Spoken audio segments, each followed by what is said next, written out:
Social media has created beauty standards on speed.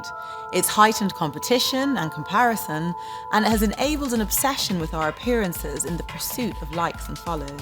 I'm Emma Dabiri. I'm an author, a sociologist, and an avid social media user. And trust me, I know the satisfaction that comes with a good selfie, but there's a darker side to this behaviour.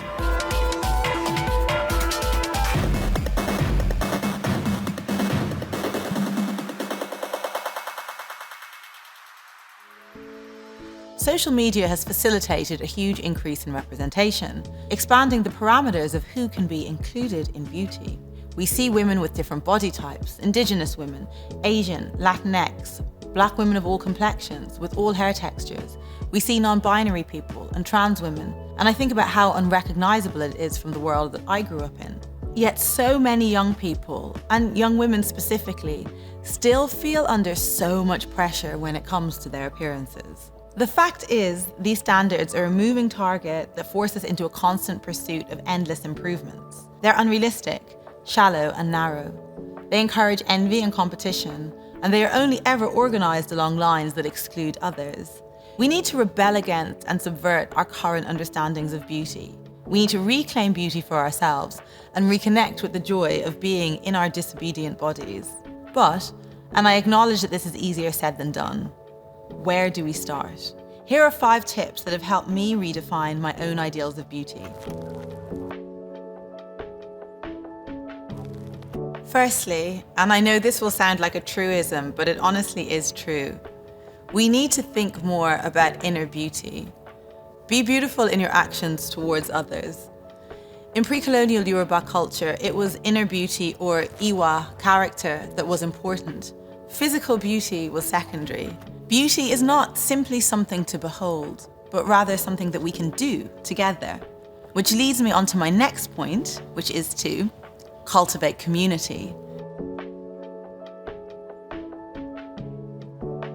These days, I spend so much time in the company of women that I love and respect.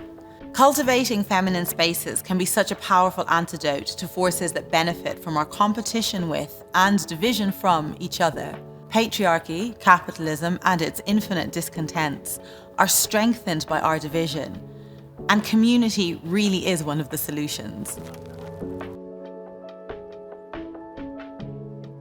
The creation of spaces for group beautification and ritual can be a formidable antidote to the competition with and division from each other, which is encouraged and perpetuated by capitalist logic. In many cultures, there is a tradition of public bathing. When I lived in Japan, I was introduced to onsen culture. The centrality of hot springs and public bathing houses to well-being and social life in Japan is remarkable. And the power of being casual and comfortable with nakedness in a non-sexual context, as well as the familiarity it brings to a whole variety of body types, especially intergenerational bodies, is something we could learn a great deal from. I wonder if I'd grown up in this way, how it might have affected my relationship with my own body and my attitude towards body image. The 4th piece of advice I'd give is to surround yourself with beauty as much as possible. Beauty isn't just something for you to possess and others to enjoy. It's sensory, and it's for you to experience too.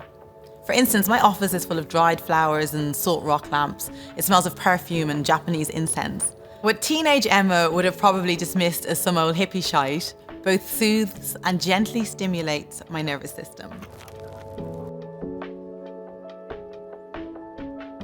And finally, dispense the defect mindset. We need to stop trying to mold, sculpt, and carve our bodies into these monuments of perfection. Engage with your body on your own terms.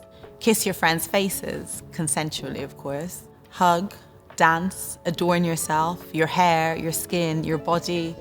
Meditate, swim in the sea, run, climb, use your body, use your breath.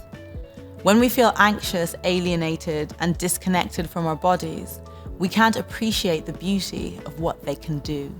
The greater connection I have to my body, the more pleasure I can take in it.